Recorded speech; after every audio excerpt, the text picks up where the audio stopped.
অর্থাৎ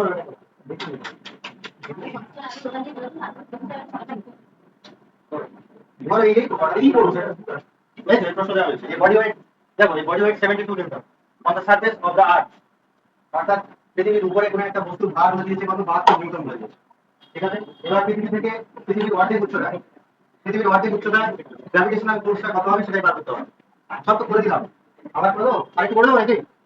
স্যার করে দিচ্ছেন যেমন করে দিন, আর কি হবে?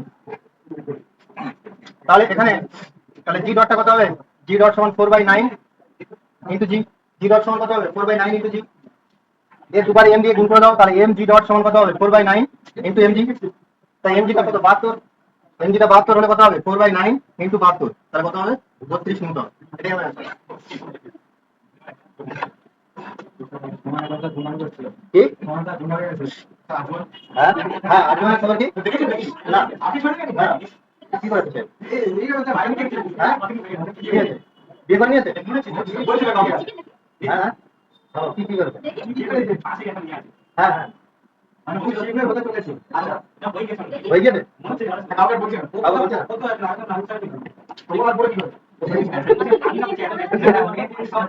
আচ্ছা এদিক দেখো,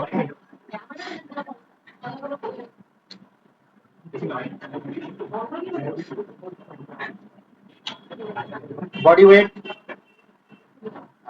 সমান এফ সমান কত হবে? এমজি। তাহলে এমজি বস্তু কত হচ্ছে? 72 নিউটন। এদিকে দেখো, গল্প করো না। এবার দেখো, এই হচ্ছে তোমার পৃথিবী। এই পৃথিবীর উপরে যদি এম ভরের কোনো বস্তু রাখি, তাহলে তার ভর হচ্ছে কত? তার জিটা কত হবে? জিটা হয়ে যাবে কত? G M by R square. এটা হলো আর ব্যাসার্ধ। আর এইচ উচ্চতায় এটা হলো এইচ প্লাস আর, মানে এটা r/2 প্লাস আর। এই উচ্চতায় এখানে কি হবে? জি ডট হবে।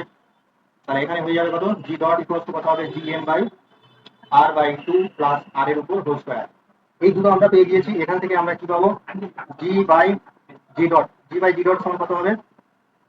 পেয়ে যাবো আমরা আর স্কোয়ার, r/2 প্লাস আর এর উপর whole square by R square. এটা থেকে আমরা কি পাচ্ছি? এটা থেকে পাচ্ছি আমরা 3/2, 3/2 উপরে হোল স্কোয়ার। তাহলে কত হবে? 9/4। 9/4 হলো। এখান থেকে আমরা কি করবো? জি ডটটা নিয়ে নেবো। তার জি ডট সমান কত হবে? 4/9 ইন্টু জি। তাহলে এখান থেকে আমরা দুবার এম দিয়ে গুণ করে দেবো। এম দিয়ে গুণ করে দিলে কত হবে? এম জি ডট সমান কত হবে? এম জি ডট সমান হবে 4/9 ইন্টু এম জি।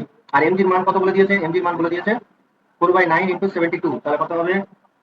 32 নিউটন। তাহলে এইচ r/2 উচ্চতায়, r/2 উচ্চতায় কি হবে?